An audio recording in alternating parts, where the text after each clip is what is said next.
que en Jésus-Christ, j'insiste bien, en Jésus-Christ, nous avons été bénis de toutes sortes de bénédictions spirituelles dans les lieux célestes, n'est-ce pas? Nous avons toutes ces choses en qui? En Jésus-Christ. Amen. Et pour rappel, ce mois de juin, nous sommes en train de voir, nous avons pour sous-thème les bénéfices de la bénédiction. Et dimanche passé, au deuxième culte, le pasteur Elie nous a encore rappelé que nous ne devons pas confondre bénédiction avec richesse ou prospérité. N'est-ce pas? Nous, de quoi nous voulons parler ici, ce sont les bénédictions spirituelles. N'est-ce pas? Les bénédictions spirituelles. La prospérité, les choses matérielles, toutes ces choses-là vont venir par après automatiquement, ça vient se greffer. D'accord? Mais nous attirons notre regard sur les bénédictions spirituelles. Alors quand on parle de bénéfice, on a vu un synonyme, un autre mot, c'est le mot gain. Gain, ça nous fait penser à gagner. Et je voudrais vous rappeler cet après-midi que en Jésus-Christ, nous avons tout à gagner, n'est-ce pas? Tu peux dire à ton voisin, en Jésus, tu as tout à gagner. Amen. Amen. Et le Seigneur que nous sommes venus adorer, n'est-ce pas, cet après-midi, que nous sommes venus écouter, eh bien, il est celui qui veut rencontrer personnellement chaque créature.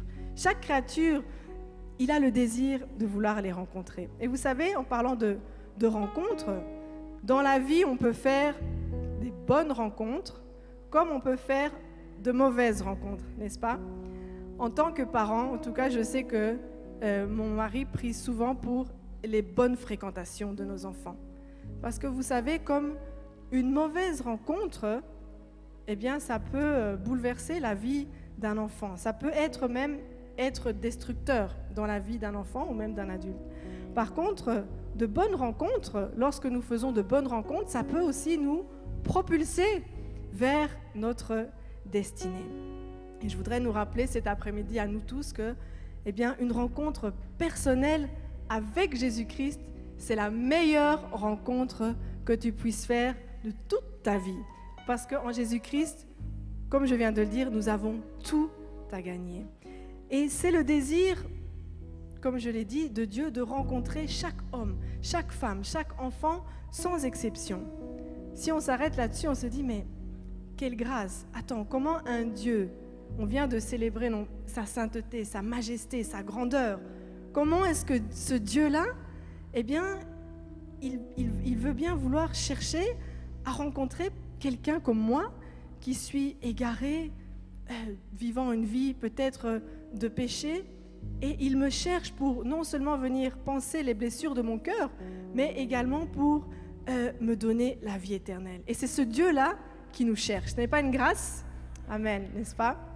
Alors voilà, oui, Jésus veut encore rencontrer des hommes, des femmes, des jeunes, des moins jeunes, pour nous donner la vie en abondance, pour nous donner la vie éternelle. Et tout ça, ce sont les bénédictions spirituelles, n'est-ce pas? Et le Seigneur, à l'image un peu de ce berger qui recherche la dernière brebis qui lui manque, eh bien, il faut se dire que, comprenons bien que le Seigneur ne va jamais se lasser de chercher une âme. Il va mettre tous ses efforts, même avec la détermination, vous voyez, de ce berger qui cherche la dernière brebis, eh bien, c'est avec cette détermination-là que le Seigneur recherche chacun d'entre nous. Et vous savez aussi que dans le cœur de l'homme avec un grand H, au fond de nous, chacun de nous a aussi ce désir d'être aimé, ce désir d'être cherché. C'est quelque chose qui est assez flagrant chez les adolescents, n'est-ce pas? Ça ressort à l'adolescence, ce besoin constamment d'être cherché, d'être aimé. Mais en fait, on est tous comme ça. On cherche tous l'amour de Dieu quelque part. Alors voilà, donc, Dieu désire rencontrer chacun de nous personnellement.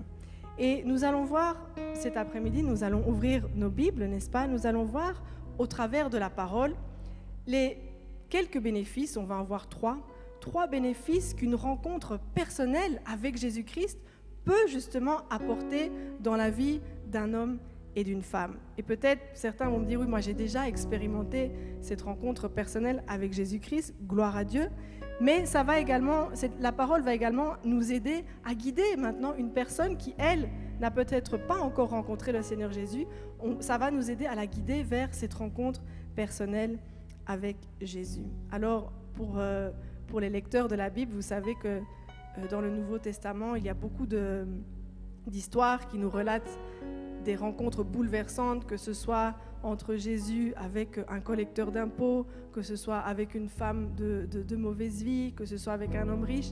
Voilà, il y a beaucoup d'exemples de rencontres qui ont bouleversé une vie. Et nous, cet après-midi, nous allons nous attarder sur la rencontre incroyable de Jésus avec la femme samaritaine.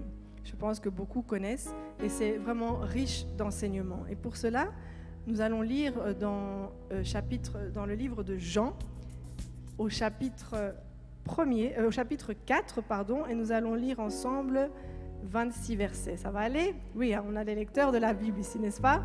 Donc nous allons lire les 26 premiers versets. Donc dans Jean, chapitre 4, et nous allons lire de 1 à 26. Voilà, nous pouvons lire. Le Seigneur sut que les pharisiens avaient appris qu'il faisait et baptisait plus de disciples que Jean. Toutefois, Jésus ne baptisait pas lui-même, mais c'étaient ses disciples. Alors, il quitta la Judée et retourna en Galilée. Comme il fallait qu'il passât par la Samarie, il arriva dans une ville de Samarie nommée Sichar, près du champ que Jacob avait donné à Joseph son fils. Là se trouvait le puits de Jacob. Jésus, fatigué du voyage, était assis au bord du puits. C'était environ la 6e heure. Une femme de Samarie vint puiser de l'eau. Jésus lui dit, « Donne-moi à boire. » Car ses disciples étaient allés à la ville pour acheter des vivres. La femme samaritaine lui dit, « Comment toi qui es juif me demandes-tu à boire, à moi qui suis une femme samaritaine ?» Les Juifs, en effet, n'ont pas de relation avec les Samaritains. Jésus lui répondit, « Si tu connaissais le don de Dieu, et qui est celui qui te dit « Donne-moi à boire », tu lui aurais toi-même demandé à boire, et il t'aurait donné de l'eau vive. « Seigneur, lui dit la femme, tu n'as rien pour puiser, et le puits est profond. D'où aurais-tu donc cette eau vive? Es-tu plus grand que notre père Jacob, qui nous a donné ce puits, et qui en a bu lui-même, ainsi que ses fils et ses troupeaux? » Jésus lui répondit, « Quiconque boit de cette eau aura encore soif. Mais celui qui boira de l'eau que je lui donnerai n'aura plus jamais soif, et l'eau que je lui donnerai deviendra en lui une source d'eau qui jaillira jusque dans la vie éternelle. » La femme lui dit, « Seigneur, donne-moi cette eau, afin que je n'ai plus soif et que je ne vienne plus puiser ici. » « Va, lui dit Jésus, appelle ton mari et viens ici. »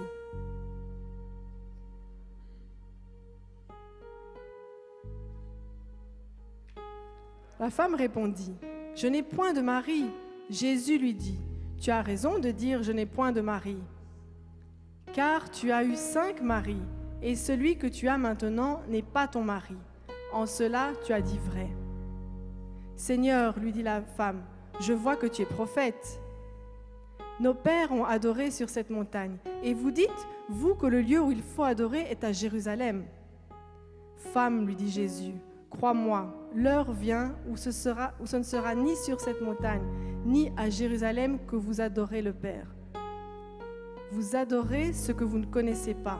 Nous adorons ce que nous connaissons, car le salut vient des Juifs. Mais l'heure vient, et elle est déjà venue, où les vrais adorateurs adoreront le Père en esprit et en vérité, car ce sont là les adorateurs que le Père demande. Dieu est esprit, et il faut que ceux qui l'adorent en esprit et en vérité. La femme lui dit, « Je sais que le Messie doit venir, celui qu'on appelle Christ.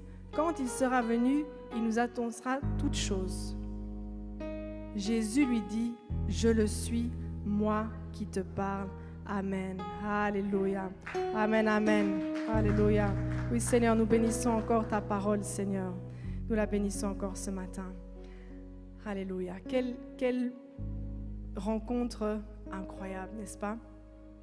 Vous savez, ce texte nous montre ici, comme je l'ai dit, ce texte nous montre le désir que Jésus avait de venir rencontrer une femme qui avait le cœur brisé. Pour aller, certains le savent sans doute, pour aller de Judée en Galilée, il fallait passer par la Samarie. Et c'est ce que le verset 4 nous dit. Or, il fallait qu'il traversât par la Samarie. Mais ce chemin, pourtant, était assez évité par les Juifs parce qu'ils préféraient faire un énorme détour plutôt que d'avoir à passer par la Samarie. Parce que vous savez que les Samaritains et les Juifs n'avaient pas de bonnes relations, ils n'avaient pas de contact.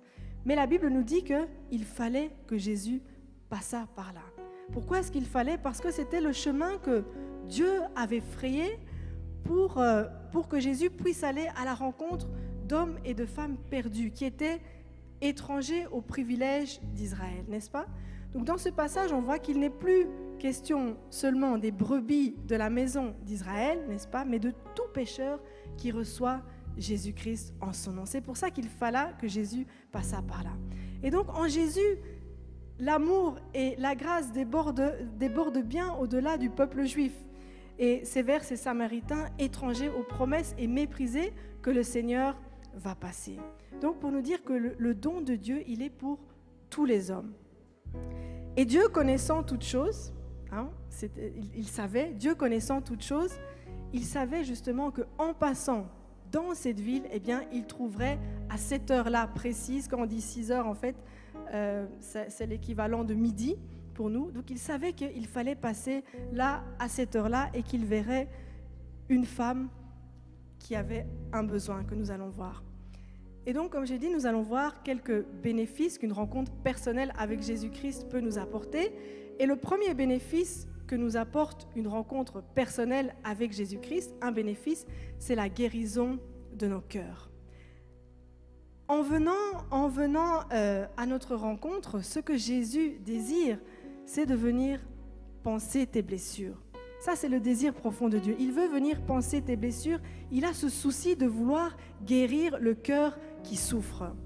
Et justement, ce passage que nous venons de lire, c'est une démonstration de la compassion et de l'amour de Jésus-Christ. On voit son désir de vouloir guérir les âmes qui sont troublées, mais pour les changer à tout jamais. N'est-ce pas? Ce n'est pas pour quelques jours, c'est pour changer l'âme à tout jamais.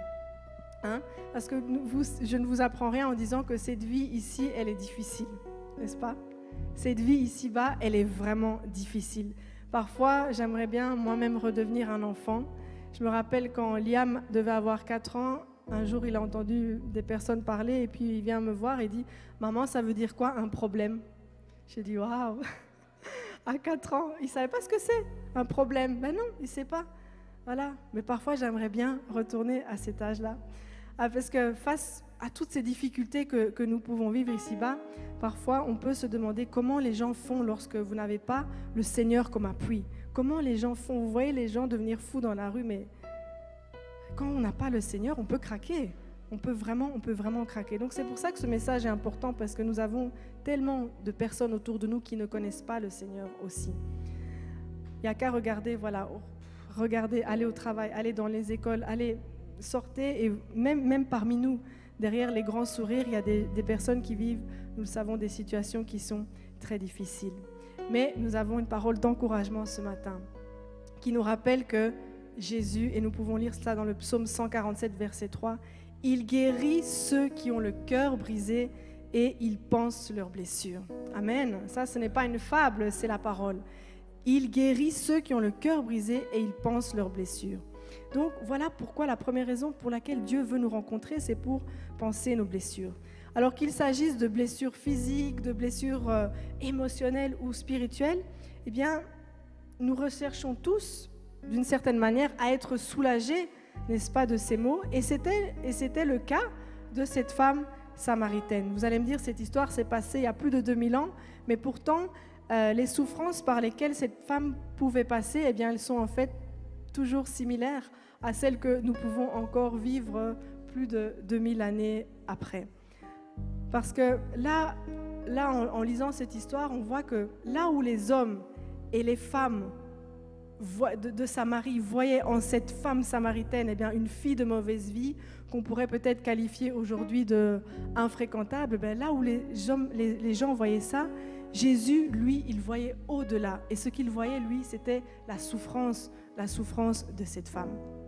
Si on fait attention à un détail, comme je disais, on voit qu'elle venait chercher de l'eau au puits à midi. C'était l'équivalent de midi. Or, il faut savoir que par les fortes chaleurs, comme ça, les femmes avaient pourtant pour habitude de venir puiser de l'eau au puits en fin de journée, lorsque l'air, sans doute, est plus supportable. Il faut savoir également que les puits, à l'époque, c'était un lieu de rencontre. C'était là, on venait passer du temps. On a vu dans la Bible aussi qu'il y a eu beaucoup de rencontres, des mariages, des choses comme ça. Donc c'était un lieu de rencontre, c'était un lieu de vie. Et cette femme, imaginez-vous, mettons-nous à sa place, cette femme qui a connu tellement d'échecs dans sa vie de couple, elle vivait maintenant, la parole nous a dit, avec un homme qui n'était pas le sien. On peut s'imaginer comme elle a dû subir des moqueries, comme les gens, vous savez comment les femmes peuvent être, n'est-ce pas ? Comme on a dû la montrer du doigt, comme « Oh, regarde, c'est la voleuse du mari, etc. » Mais on ne sait pas. La Bible ne nous dit pas ce qui s'est passé avec ces 5 maris. Peut-être qu'elle a plus souffert même, on ne sait pas. Parce que si facilement, qu'est-ce qui se passe ? Si facilement, qu'est-ce que nous faisons ? Nous jugeons sans même connaître l'histoire qu'il y a derrière, n'est-ce pas ? Même nous, enfants de Dieu, je parle pour nous. La parole, c'est pour nous. Nous jugeons parfois facilement sans même connaître. On regarde à l'apparence, mais lui, Jésus, il a regardé au-delà des apparences et au-delà de toute barrière qui pouvait séparer cette femme avec lui. Parce que comme je le disais, entre les Samaritains et les Juifs, il n'y avait pas de contact. En plus, ici, c'est une femme, donc encore à plus forte raison, une femme. Il faut savoir que les Samaritains avaient adopté la religion des Juifs, c'est vrai, ils adoraient le même Dieu, mais si vous voulez, ils l'adoraient et ils le servaient d'une autre manière. C'est pour ça qu'au lieu de monter à Jérusalem où était le temple de l'Éternel, eux, ils avaient construit leur propre temple sur la montagne de Samarie. C'est pour ça qu'au verset 20 que nous avons lu, elle dit « Nos pères ont adoré sur cette montagne ». Et que Jésus va lui révéler que non, les vrais adorateurs adorent en esprit et en vérité. C'est de cette montagne-là qu'elle parlait. Et le fait d'avoir leur propre lieu de culte, ça leur permettait vraiment de rester indépendants des Juifs qu'ils détestaient. Et il faut savoir que c'était une rivalité qui était proche de la haine. C'était vraiment, la rivalité était forte. Mais le Seigneur, lui, il est volontairement passé par là parce qu'il est au-dessus de tout ça, comme j'ai dit, et il a vu la souffrance et la solitude de cette femme. Surtout, il avait un plan pour elle. Il avait un plan pour cette femme. Et elle avait tout à gagner en étant là, n'est-ce pas, à midi, au bon endroit. Et je voudrais nous rappeler encore cet après-midi, pourquoi est-ce que Dieu est le seul qui puisse penser nos blessures. Vous savez, si vous êtes marié, si vous avez des meilleurs amis, ils peuvent être là à vos côtés, ils peuvent essuyer vos larmes, ils peuvent vous apporter des mouchoirs, mais ils ne pourront jamais panser vos plaies pour toujours. Ce n'est pas possible. Dieu est le seul à pouvoir le faire. Pour 2 raisons ici que je donne. Parce que, premièrement, rien n'est caché devant le Seigneur. Oui, récemment, j'ai vu sur Facebook, on voyait l'image d'une jeune fille ou Instagram, je ne sais plus, tout sourire, habillée, maquillage, toute pimpante, et le lendemain, on vous dit qu'elle s'est suicidée. Nous, on peut voir comme ça, on ne peut pas voir la souffrance des gens. Mais Dieu, lui, il a vu dans le cœur la souffrance. Il voit la souffrance dans les cœurs. Et Dieu est le seul qui connaît parfaitement les vallées par lesquelles tu peux passer. Parfois, la vie chrétienne, c'est comme ça. Dieu voit au plus profond de notre cœur. Le psaume 33, versets 13 à 15, nous dit ceci. « L'Éternel regarde du haut des cieux. Il voit tous les fils de l'homme. Du lieu de sa demeure, il observe tous les habitants de la terre. Lui qui forme leur cœur à tous, qui est attentif à toutes leurs actions. » Vous avez vu ça ? C'est lui qui a formé ton cœur, et la Bible nous dit qu'il est attentif à chaque action que tu poses, n'est-ce pas ? Donc, on voit dans la parole que Dieu est plus grand. La Bible nous dit que Dieu est plus grand même que ton cœur. La Bible nous dit également qu'il connaît le nombre de cheveux qui sont sur nos têtes. Il sait quand tu te lèves, il sait quand tu t'assieds. Avant même de parler, il sait déjà ce que tu vas dire. Et la Bible nous dit également que Dieu connaît les secrets de ton cœur. Ce que même ton mari ne peut pas connaître, ce que même ta meilleure amie ou ton meilleur ami ne peut pas connaître, Dieu connaît même les secrets de notre cœur. Donc c'est pour ça qu'il est le seul à pouvoir penser nos blessures. Deuxièmement, pourquoi est-ce qu'il est le seul à pouvoir penser nos plaies? Parce qu'il a revêtu notre humanité. Le Dieu qui est là au puits, qui est assis au bord du puits à la rencontre de cette femme que tout sépare, il est le Fils de Dieu. Imaginez-vous un peu. Il est le Fils de Dieu. La Bible nous dit que la parole a été faite chair, n'est-ce pas? Elle a habité parmi nous, pleine de grâce. Donc cet homme qu'elle rencontre au puits, qui a été lui également chassé par la jalousie, par le mépris des hommes, de son propre peuple, n'est-ce pas? Eh bien, c'est cet homme-là qui se trouve assis à côté d'elle. Donc, il est Dieu, mais manifesté en chair. Dieu manifesté en chair. Un homme qui, comme toi, comme moi, qui a faim, un homme qui a des émotions, un homme qui a soif. Là, on a vu qu'il était fatigué du chemin. Juste le mot, Jésus était fatigué. Donc, il a revêtu notre humanité en prenant un corps semblable à nous, un corps semblable au nôtre, à la grande différence, bien sûr, que lui n'a jamais péché. Lui n'a jamais péché. Amen. Donc, qui pourrait comprendre la souffrance par laquelle tu passes mieux que le Seigneur Jésus-Christ? Lui qui a connu la mort, qui a connu la solitude, la trahison, l'humiliation, la souffrance, tout ça, il a connu. La Bible nous dit dans Hébreux, chapitre 4, verset 15, « Car nous n'avons pas un souverain sacrificateur qui ne puisse compatir à nos faiblesses. Au contraire, il a été tenté comme nous en toutes choses, sans commettre de péché. » Amen. Et comment Ésaïe décrit Jésus? Comment est-ce qu'il le décrit des milliers d'années en arrière? Il dit « méprisé et abandonné des hommes.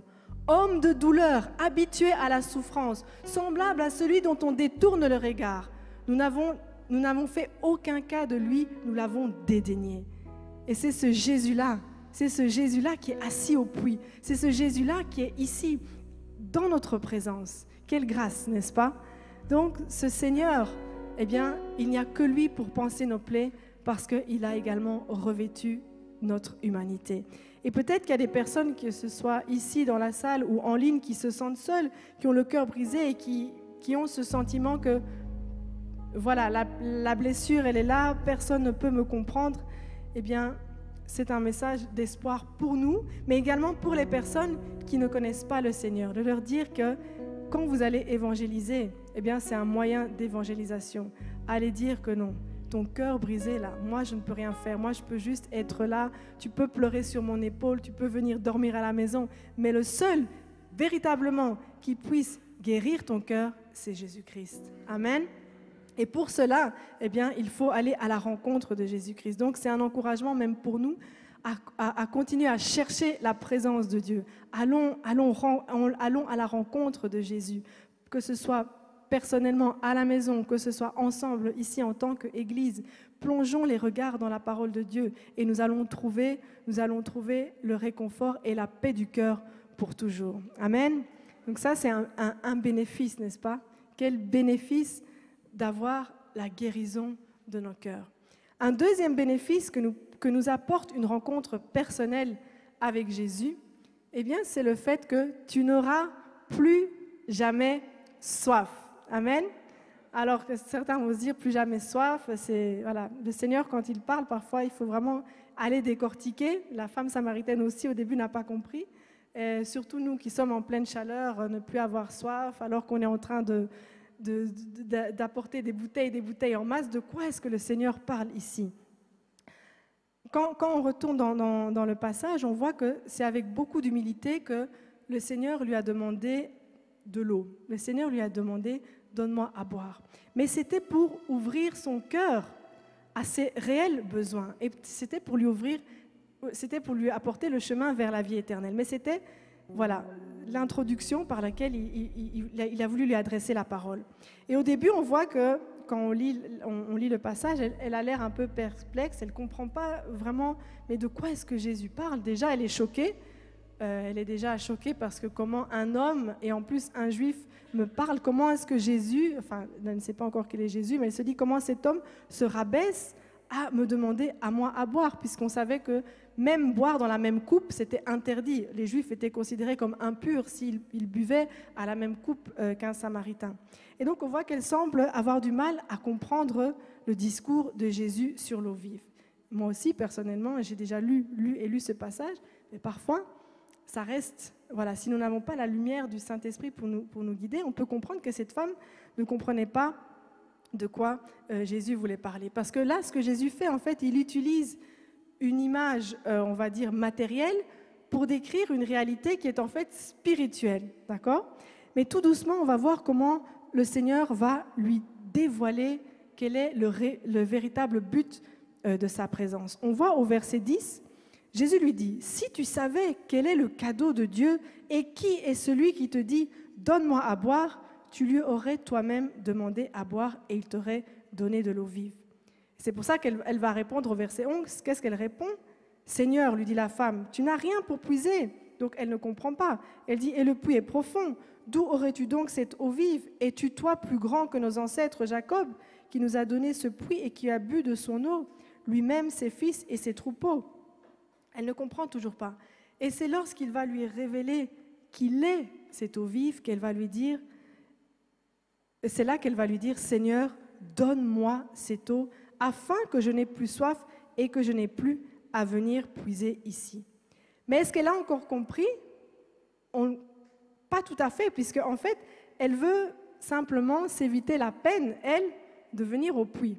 Elle se dit, voilà, si je n'aurai plus à mes soifs, donc comme ça, je ne dois plus venir au puits, je ne dois plus non plus faire face à toutes ces moqueries, à ces gens qui me regardent, donc elle ne comprend pas encore tout à fait. Mais alors, de quelle eau vive Jésus nous parle ici? Il faut savoir que ici, clairement, on a un passage où Jésus révèle clairement son identité.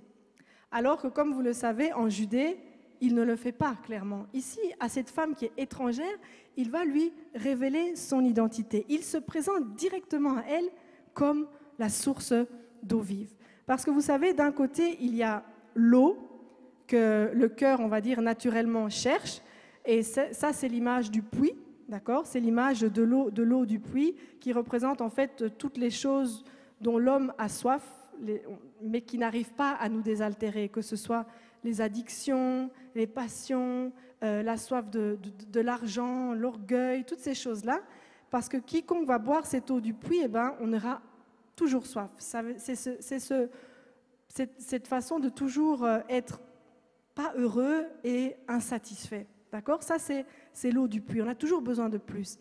Mais de l'autre côté, celui qui boit l'eau de vie que Jésus veut donner ici, on voit, Jésus dit qu'il n'aura plus jamais soif. Donc ça veut dire qu'il n'y aura plus besoin d'aller chercher les jouissances dans les choses du monde. Au contraire, on va trouver les jouissances dans les choses célestes.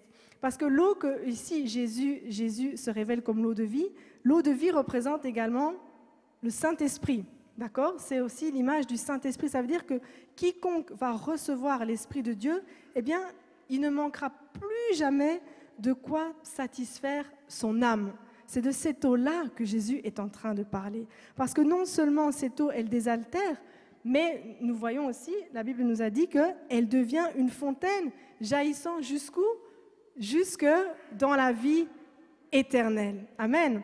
On voit au verset 14, je vais le lire. « En revanche, celui qui boira de l'eau que je lui donnerai n'aura plus jamais soif, et l'eau que je lui donnerai deviendra en lui, donc en toi, en moi, une source d'eau qui jaillira jusque dans la vie éternelle. » Amen.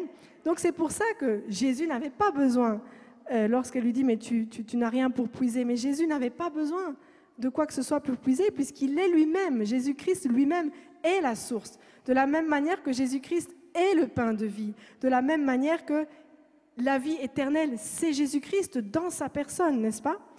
Et donc Jésus est c'est cette source intarissable. Tu peux dire à ton voisin, Jésus est la source intarissable. Il est le pain de vie.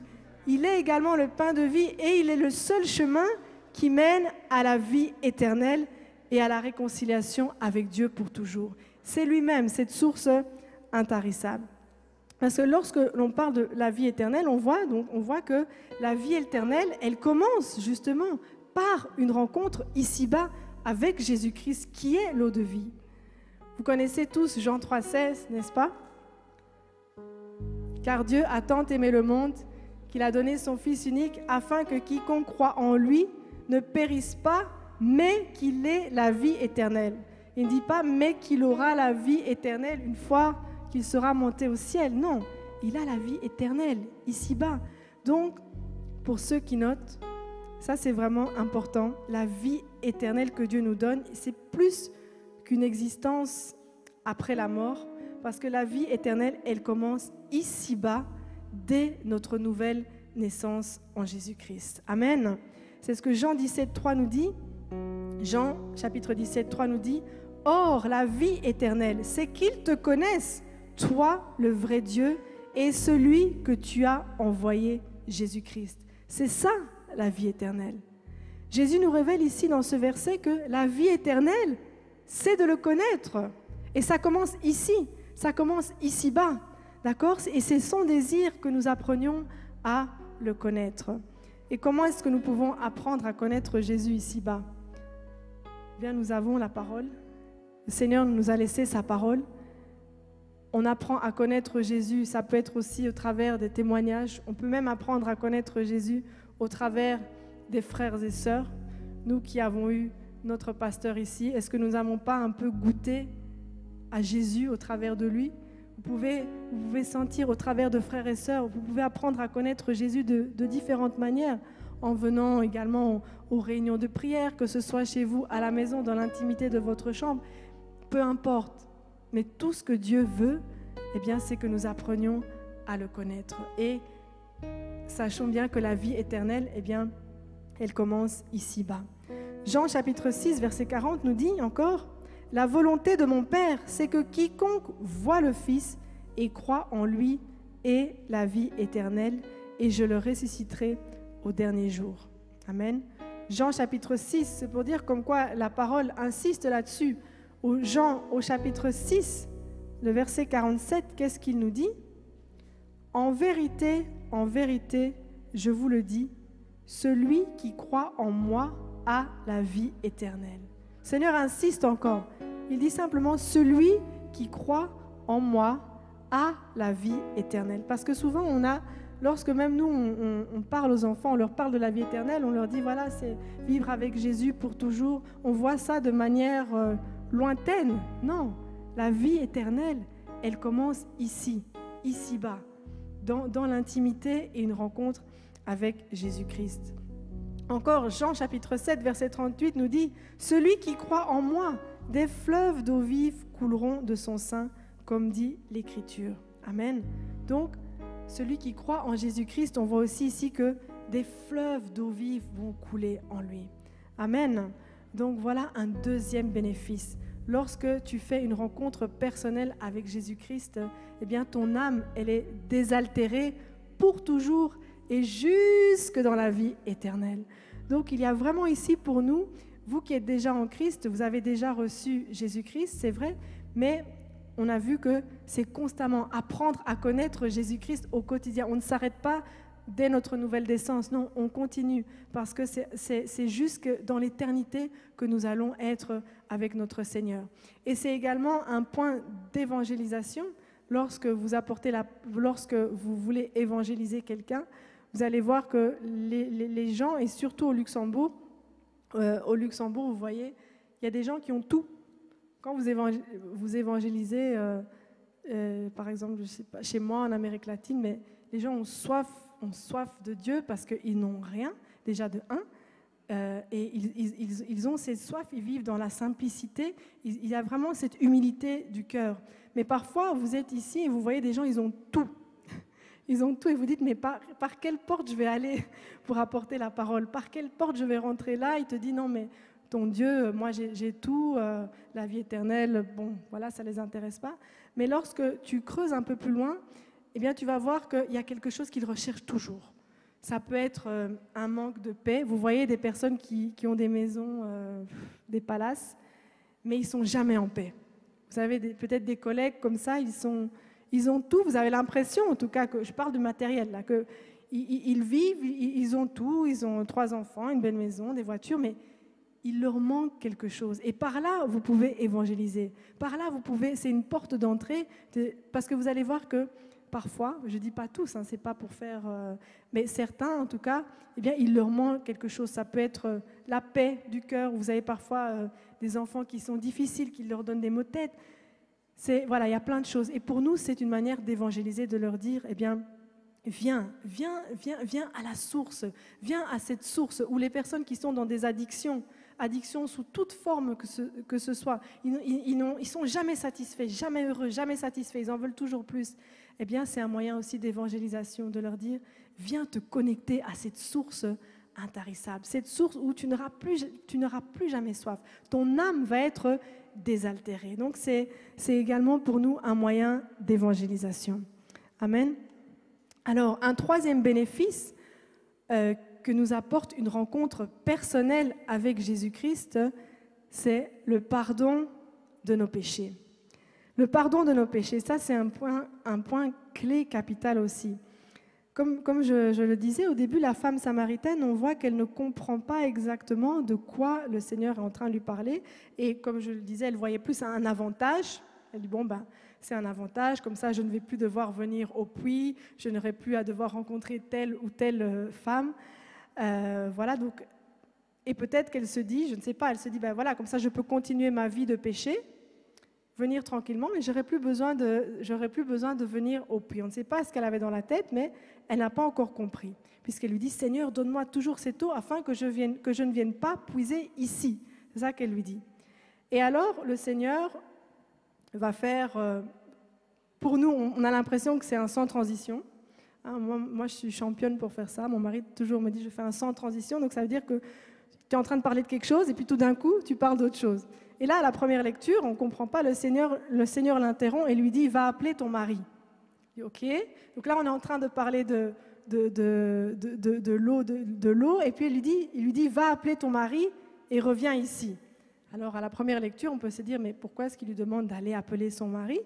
D'ailleurs, qu'est-ce qu'elle va répondre ? Elle va lui dire, sans doute qu'elle est étonnée, elle dit, mais pourquoi ?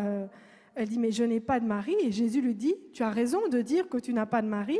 Et en effet, il sait même qu'elle en a 5 et que celui avec lequel elle est actuellement, en plus, celui-là, ce n'est pas son mari. Donc, il lui dit, tu as dit la vérité. Mais qu'est-ce que le Seigneur fait, en fait, ici ? Le Seigneur, ce qu'il fait, il veut mettre le doigt sur la plaie de sa vie. Ainsi, il va pouvoir véritablement lui révéler quelle est la véritable nature de son besoin. Son besoin, ce n'est pas de ne plus venir chercher de l'eau au puits. Non, son besoin, ce qu'elle a, c'est de sentir au plus profond d'elle le pardon de Dieu et d'avoir cette force de pouvoir rompre avec cette vie de péché, d'accord, avec cette vie de désordre. Donc, en fait, on se trouve là face à une femme qui a besoin de repentance. On est là face à une femme qui a besoin de recevoir au fond d'elle le pardon. Et ce qui est fascinant ici, c'est que Jésus ne la condamne pas.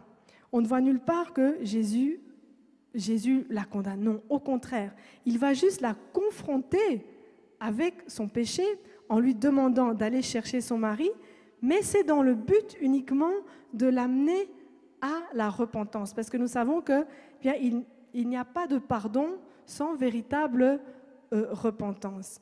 Nous savons, c'est vrai que le salut, il est gratuit.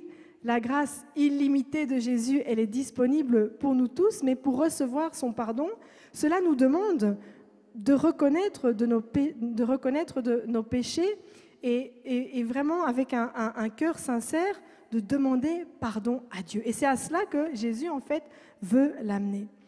Et on sait combien parfois il est difficile d'admettre qu'on marche dans le péché. C'est difficile de l'admettre.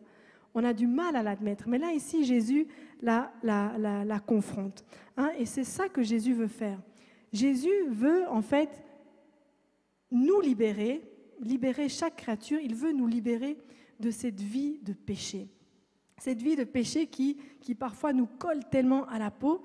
Et de nouveau ici, ce qui est fascinant, c'est que Jésus est le seul à pouvoir pardonner nos péchés et nous libérer de cette prison. De la même manière qu'il est le seul à pouvoir panser nos blessures, eh bien, il est le seul à pouvoir nous libérer de cette prison. C'est ce qu'on voit dans Jean chapitre 8, verset 34.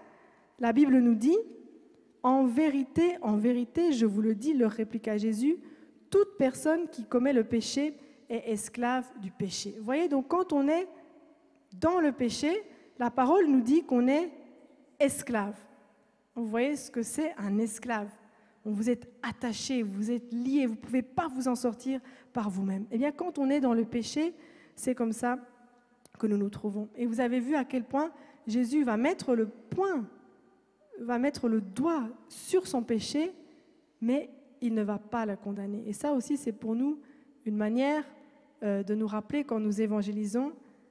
On ne commence pas par dire à la personne « arrête de faire ça ». Non.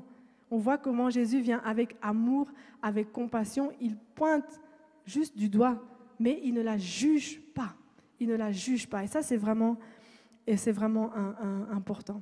Et donc ici, on voit que Jésus, voilà, c'est ça qu'il veut faire, la libérer de son péché. Et là, je veux vraiment insister pour dire également qu'il est le seul. Et on peut lire ce récit qui va confirmer que Jésus est le seul qui peut nous pardonner de nos péchés, si on a encore le temps de lire, à la régie, Marc chapitre 2, si on peut le mettre.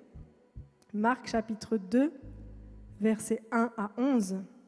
Vous connaissez, je pense, tous cette histoire aussi. Alors, je vais lire. Donc, quelques jours après, Jésus revint à Capharnaüm. On apprit qu'il était à la maison. Et il s'assembla un si grand nombre de personnes que l'espace devant la porte ne pouvait plus les contenir. Il leur annonçait la parole. Des gens vinrent à lui, amenant un paralytique porté par 4 hommes. Comme ils ne pouvaient l'aborder à cause de la foule, ils découvrirent le toit de la maison où il était, et ils descendirent par cette ouverture le lit sur lequel le paralytique était couché. Jésus, voyant leur foi, dit au paralytique, « Mon enfant, tes péchés sont pardonnés. » Il y avait là quelques scribes qui étaient assis et qui se disaient au-dedans d'eux, « Comment cet homme parle-t-il ainsi? Il blasphème. Qui peut pardonner les péchés si ce n'est Dieu seul ?»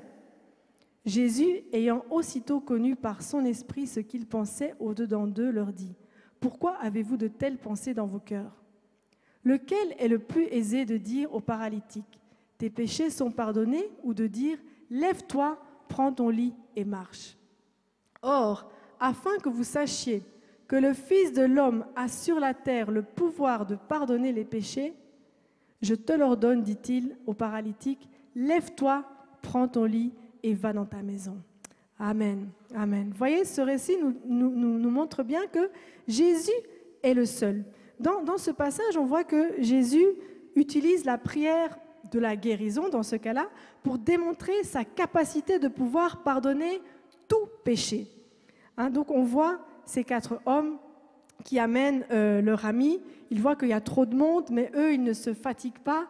Ils ne sont pas impressionnés par la foule. Ils sont déterminés à mettre leur ami qui est là, malade. Ils sont prêts à tout pour qu'ils puissent rencontrer Jésus-Christ, n'est-ce pas? Donc, des vrais amis, ça, ce sont des vrais amis. Des vrais amis qui vont te porter pour t'amener à Jésus-Christ. Et ce sont des amis comme ça que nous devons être pour les autres. Peut-être que ce n'est pas un paralytique, mais c'est quelqu'un qui ne connaît pas simplement le Seigneur.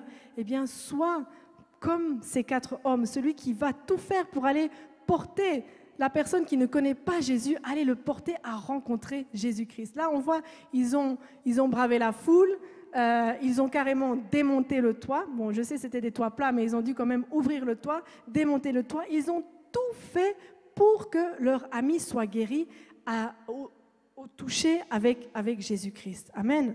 Donc c'est pour nous encore ici un point d'évangélisation. Et donc, on a vu que la Bible nous dit que, voyant leur foi, Jésus dit au paralysé, « Mon enfant, tes péchés te sont pardonnés. » Au contact de Jésus, eh bien ici, et sa foi, ses péchés ont été pardonnés. Et on voit que comment les spécialistes, n'est-ce pas, de la loi qui étaient là assis disaient « Mais comment est-ce qu'il ose dire quelque chose comme ça? Il blasphème. » Ils ne comprennent pas.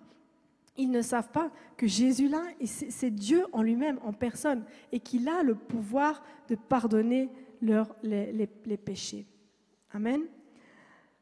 Donc voilà, ça c'est le troisième point, le pardon de nos péchés.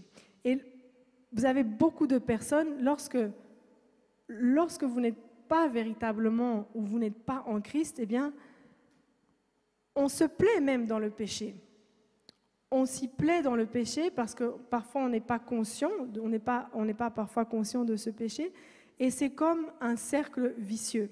C'est comme un cercle vicieux, on n'arrive pas à s'en sortir. Et vous voyez ces couloirs, j'ai cette image vraiment dans les prisons, surtout où il y a encore la peine de mort dans certains pays. Vous voyez, dans ces prisons, il y a ce couloir qui mène à la mort. Vous êtes en prison, vous êtes déjà enfermé, encerclé, et la seule voie d'issue, vous allez prendre ce couloir de la mort. Mais quand nous sommes dans le péché, c'est ça. On est dans cette prison qui nous mène à la mort. La Bible nous dit, n'est-ce pas, que le salaire du péché, c'est la mort. Alors là, est-ce que nous n'avons pas une bonne nouvelle? Est-ce que nous n'avons pas une bonne nouvelle à annoncer, n'est-ce pas? De dire que non, Jésus-Christ est venu sur la terre. Il a souffert, il a pris ton péché, il a souffert à la croix pour nous libérer du péché, n'est-ce pas? Et c'est ce message d'espoir. Si vous avez déjà reçu le Seigneur, vous avez déjà demandé pardon pour votre péché, gloire à Dieu. Mais sortons un petit peu, allons un peu au dehors, vous allez voir que les gens souffrent. Ils sont dans cette souffrance, dans ce cercle vicieux de péché. Et voilà, c'est ça que nous devons aussi proclamer. Aller annoncer que Jésus-Christ peut te pardonner de ce péché et te libérer de cette prison. Parce que c'est son désir que toutes les âmes soient sauvées. C'est son désir de nous rencontrer. C'est son désir, n'est-ce pas, que tous parviennent à la connaissance de la vérité. Et ce qui est formidable, c'est que lorsque nous reconnaissons notre péché, qu'est-ce qui se passe? Comme cette femme, elle a reconnu son péché, nous recevons le pardon de Dieu. Et là, il n'y a pas de plus grande... Voilà, je pense que pour ceux qui l'ont vécu, lorsque nous recevons le pardon de Dieu, lui qui est venu nous chercher dans la boue, il y a une paix intérieure qui s'installe, et c'est là que la marche avec le Seigneur va commencer. Ce qui est formidable, c'est que nous avons un Dieu qui, à ce moment-là, il fait table rase de tout ce que tu as pu faire. Il a fait table rase de tout ce que tu as pu faire.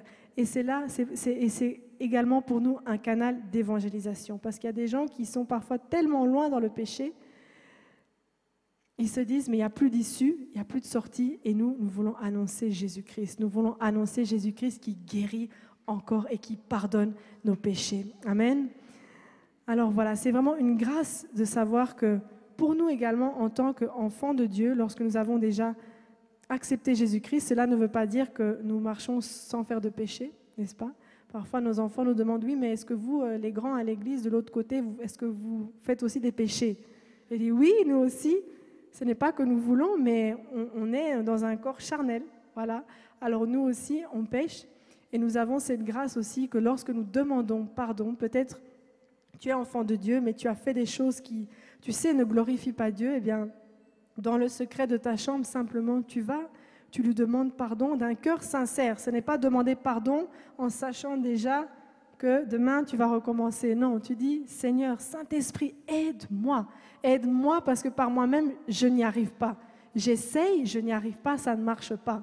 Alors Saint-Esprit, s'il te plaît, aide-moi. Et vous allez voir comment le Seigneur est fidèle pour nous aider à sortir de cette vie-là. Amen. Alors voilà, nous arrivons tout doucement déjà à la fin de ce message, de cette rencontre bouleversante entre cette femme samaritaine avec Jésus-Christ, qu'à la base, tout opposait. Et au travers de cette rencontre, nous avons vu 3 choses, n'est-ce pas? Qu'elle a été guérie de ses blessures, elle qui était une femme meurtrie, Elle a été guérie de ses blessures. Jésus s'est approché d'elle sans la juger. Nous avons vu qu'elle a découvert cette eau de vie, cette véritable eau de vie qui est Jésus-Christ, la source même intarissable. Et puis nous avons vu qu'elle a été libérée de sa vie de péché. Alors je vous encourage à continuer à lire la suite à la maison, parce que l'histoire continue, mais ce sera encore tout un autre message. Mais on peut terminer vraiment en disant que celle qui était délaissée, c'était vraiment une femme délaissée qui était privée des promesses d'Israël, une femme qui vivait une vie décousue, etc., celle qui n'osait même pas affronter peut-être le regard des autres, eh bien celle qui était délaissée, elle est devenue témoin. Après, si vous continuez de lire, la délaissée, elle est devenue témoin de la grâce de Dieu. La délaissée a rencontré Jésus-Christ personnellement. Il s'est révélé à une femme délaissée, meurtrie. Amen. Et au travers d'elle, eh bien, des hommes et des femmes, par la suite, vont reconnaître que Jésus-Christ est véritablement le Messie. Ils vont reconnaître au travers de son témoignage de cette femme que oui, l'homme qui était assis là, c'est le Messie, le Fils de Dieu. Et tous les bénéfices que cette femme a reçus, la guérison de son âme qui n'aura plus jamais soif, et puis on a vu sa vie de péché qui est pardonnée, eh bien tous ces bénéfices-là sont disponibles pour nous, pour chaque créature. On a vu que Jésus ne fait exception de personne. Donc tout ça est disponible pour nous. Il y a peut-être des internautes qui nous suivent et qui ont l'impression que les choses de Jésus, ce n'est pas pour lui. Non, Jésus est venu pour tous les hommes. Et on a vu qu'il a créé notre cœur. C'est lui qui nous a formés. Il a formé nos reins, il a formé nos yeux. Il a fait que toi tu es petit, tu es comme ci, tu es comme ça. C'est Dieu qui nous a formés. Il n'y a pas une créature qui n'a pas été faite par lui. Et donc, c'est un encouragement pour nous dire que Dieu, c'est lui qui nous cherche premièrement. C'est lui qui nous a aimés le premier. Et c'est lui qui veut une rencontre personnelle avec chacun d'entre nous. Amen. Et rappelons-nous que cette vie éternelle, qui est vraiment une bénédiction spirituelle, la vie éternelle, c'est le cadeau gratuit que Dieu nous donne. Eh bien, cette vie éternelle, elle commence ici-bas. Et ça, c'est vraiment un encouragement pour nous, en tant qu'enfants de Dieu, à chercher à connaître Jésus-Christ, de sorte que quand ce sera notre jour de partir, eh bien, nous puissions le reconnaître, nous puissions savoir que c'est lui qui nous appelle, de savoir que nous entrons dans sa présence parce que nous l'avons connu. Et pour apprendre à connaître quelqu'un, si vous qui êtes mariés, pour apprendre à connaître votre époux, vous avez passé du temps avec. Lorsque vous avez des meilleurs amis, c'est parce que vous avez échangé ensemble, vous avez fait beaucoup de choses ensemble. Et Jésus, nous avons vu que ce n'est pas un Dieu qui est inaccessible. Jésus était là, assis au puits, fatigué. C'est ce même Dieu-là qui est présent ici, qui est présent dans nos cœurs. Il n'est pas loin. Il est vraiment ici parmi nous et nous voulons le bénir pour sa présence. Amen. Alléluia. Amen. Je ne sais pas si l'équipe de louange peut revenir pour un peu nous aider. On va prier. On ne peut pas, quand on lit la parole, on médite la parole, c'est véritablement pour que nos vies soient transformées après. On ne prêche pas juste pour informer, non. La parole, elle est vivante. La parole, elle est vivante. Alors nous allons prier. Je vais vous demander de vous lever dans la présence du Seigneur. Nous levons dans la présence du Seigneur. J'ai vraiment cette image du Seigneur qui était assis à ce puits avec cette femme qui se demandait mais comment cet homme peut s'adresser à moi. Je vais prier parce qu'il y a peut-être des personnes, que ce soit ici ou que ce soit en ligne, des personnes qui se disent mais non, moi je ne suis pas digne, j'ai entendu parler de Jésus, ma maman m'a parlé de Jésus, à l'école on m'a parlé de Jésus, mais ce n'est pas pour moi parce que non, ce n'est juste pas pour moi, pour telle ou telle raison. Pas nécessairement parce que tu vis dans le péché, mais simplement parce que tu as l'impression que c'est un Dieu loin. Et nous allons prier ensemble afin que tu fasses ce pas vers Jésus, parce que Jésus est là. Prions ensemble. Et si vous avez des personnes dans votre famille, dans votre entourage, vous avez déjà parlé de Jésus, mais voilà, ça ne va pas, la connexion ne se fait pas, citer le nom de ces personnes, parce que nous ne prêchons pas juste pour nous. Non, nous ne prêchons pas juste pour nous qui avons déjà reçu le Seigneur. Non, nous prêchons également pour ceux qui ne le connaissent pas. Prie pour cette personne. Prie pour cette personne qu'à l'instant même là, eh bien que le Saint-Esprit la touche et qu'elle puisse faire cette rencontre personnelle avec Jésus-Christ. Parce que c'est notre travail dans ce Luxembourg, n'est-ce pas? Nous voulons amener les âmes à Christ. Nous poursuivons la mission de cette Église de 1000 membres. Et comment pourrions-nous le faire si Jésus-Christ est là et les personnes, voilà, au puits font demi-tour? Cette femme samaritaine aurait pu faire demi-tour. Elle aurait pu faire demi-tour. Elle aurait pu, à la première phrase de Jésus, faire demi-tour. Parce qu'elle savait que tout les opposait. Mais elle a accepté de lui parler. Alors prions ensemble. Seigneur mon Dieu, nous voulons, Seigneur Jésus, amener, Seigneur, au pied de ta croix. Encore, Seigneur Jésus, ce matin, cet après-midi. Les hommes et les femmes qui ont le cœur lourd. Les hommes et les femmes qui pensent qu'ils ne sont pas dignes de te rencontrer, Seigneur. Des hommes et des femmes qui se disent, non, j'ai entendu parler de Jésus, mais ça ne me concerne pas. Nous voulons parler au cœur de ces personnes pour leur dire que Jésus, c'est lui qui t'appelle. Ce n'est pas Magali ici qui tient le micro, non, c'est Jésus-Christ. Jésus-Christ qui a été fait chair. C'est ce Jésus-Christ, Fils de Dieu, qui était assis là au puits. Un homme qui a revêtu ton humanité. Un homme qui a connu les souffrances par lesquelles tu passes. Ce n'est pas un Dieu lointain, c'est un Dieu accessible. C'est un Dieu qui tend les bras vers sa créature.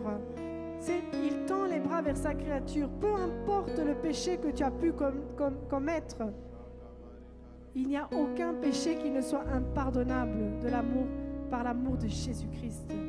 Oui, Seigneur. Alléluia. Et si quelqu'un ici dans l'assemblée n'a pas encore fait cette rencontre personnelle avec Jésus, qu'il lève la main simplement là où il est. Qu'il lève la main simplement là où il est. Si tu n'as pas fait cette rencontre avec Jésus-Christ personnel, si les plaies sont encore là, si tu n'as pas reçu le pardon de péché, bien tu peux lever ta main là où tu es. Nous allons prier. Oui, Seigneur Jésus. Alléluia, Seigneur. Nous te bénissons encore, Seigneur, pour ta présence. Merci, Seigneur, pour ta parole. Merci, Seigneur Jésus. Nous prions, Seigneur. Nous prions, Seigneur Jésus. Nous prions, Seigneur, pour tous les hommes et les femmes, oui, Seigneur, qui pensent ne pas être dignes de ta présence, Seigneur. Qu'elles puissent, Seigneur, révéler. Que tu puisses te révéler à elles comme l'eau vive, l'eau de source intarissable, Seigneur. Nous te bénissons encore, Seigneur, ce matin. Et nous prions, Seigneur. Nous prions, nous te bénissons. Nous prions pour les internautes. S'il y a des personnes qui pleurent, il y en a qui sont dans les larmes, qui sont dans les souffrances et qui se disent, mais qui va me comprendre? Qui peut me comprendre? Laisse-moi encore te dire là où tu es dans ta chambre que seul Jésus-Christ pourra panser tes blessures. Il est le seul qui puisse panser des blessures parce qu'il est celui qui a formé ton cœur. Il est plus grand que ton cœur. Oui, parce qu'il a revêtu ton humanité. Il connaît par quoi tu passes. Peut-être que tes parents ne te comprennent pas. Peut-être que tes amis ne te comprennent pas. Mais Jésus-Christ te comprend. Alléluia. Nous prions également pour toutes les personnes. Je prie, Seigneur, pour toutes les personnes qui sont assoiffées de cette eau de puits. Cette eau de puits dont on a toujours besoin plus, qui sont dans les jouissances du monde, qui n'arrivent pas à être satisfaits. Seigneur, je prie que tu les touches, qu'elles puissent se connecter encore cet après-midi à l'eau de source qui est intarissable. Lorsque nous nous connectons au Saint-Esprit, lorsque nous nous connectons à toi, toi qui es la source, Seigneur, eh bien oui, nous trouvons, Seigneur Jésus, oui, toutes les jouissances dans les choses célestes, dans tout, Seigneur Jésus, dans les choses célestes. Et nous voulons prier, Seigneur, parce que tu nous dis que cette eau, oui, elle jaillit jusque dans la vie éternelle. Tu nous as rappelé encore cet après-midi que la vie éternelle, c'est de te connaître. La vie éternelle, c'est de te connaître, toi, Seigneur, le Fils de Dieu. Nous voulons prendre, Seigneur, ce temps encore pour te dire, Seigneur, nous avons soif de toi. Nous avons soif de ta présence. Nous voulons te connaître davantage, Seigneur. Nous voulons te connaître davantage, Seigneur, parce que cette vie éternelle, elle commence ici-bas. La vie éternelle commence ici-bas. Alléluia, Seigneur. Et je te prie, Seigneur, pour le pardon des péchés, Seigneur. Merci, Seigneur, parce que tu es le seul qui peut pardonner nos péchés. Pardonne nos péchés, Seigneur, de nous, premièrement, qui sommes ici, des internautes, Seigneur. Les péchés, Seigneur, dans nos familles. Les péchés, Seigneur, dans ce Luxembourg. Pardonne nos péchés. Tu es le seul, Seigneur, qui puisse pardonner nos péchés. Tu es le seul, Seigneur, qui puisse pardonner nos péchés. Oui, Seigneur, les hommes étaient étonnés. Oui, Seigneur, les grands, ceux qui connaissaient la loi, pensaient que tu blasphémais. Ils ne comprenaient pas. Non, ils ne comprenaient pas qu'il n'y a que toi, Seigneur, pour pardonner nos péchés. Pardonne, Seigneur, nos péchés. Oui, Seigneur, pardonne les péchés de ton Église, Seigneur. Pardonne-nous, Seigneur. Nous voulons un nouveau départ avec toi. Nous voulons nous connecter à cette source intarissable. Merci, Seigneur. Merci parce que nous avons tout à gagner en Jésus-Christ. Tu as payé le prix pour ma sœur. Tu as payé le prix pour mon frère. Et nous avons tout à gagner en toi. Nous avons tout à gagner en toi. Merci, Seigneur, de bénir ton assemblée. Merci de les bénir et qu'ils puissent aller comme cette femme samaritaine. Aller apporter l'évangile. Aller prêcher. Aller dans du Delange, au-delà de du Delange, jusque dans les extrémités. Aller et prêcher que Jésus-Christ, oui, est celui qui veut nous apporter la vie éternelle et qu'il est le seul chemin. Il est le seul chemin qui peut nous mener à la vie éternelle. Oui, Seigneur Jésus, envoie-nous, Seigneur. Alléluia, nous avons besoin de toi, Seigneur Jésus. Merci, Seigneur. Alléluia, Seigneur Jésus. Alléluia, oui, Seigneur Jésus. Nous prions, Seigneur Jésus. Alléluia. Les ténèbres reculées devant l'œuvre de la croix, devant l'agneau immolé,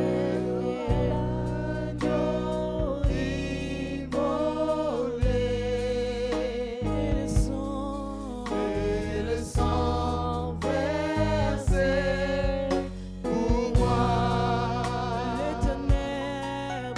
Les ténèbres ont reculé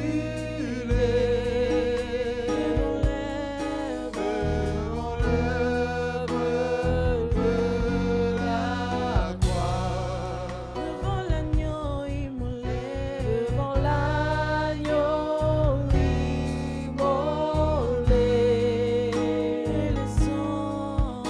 et le sang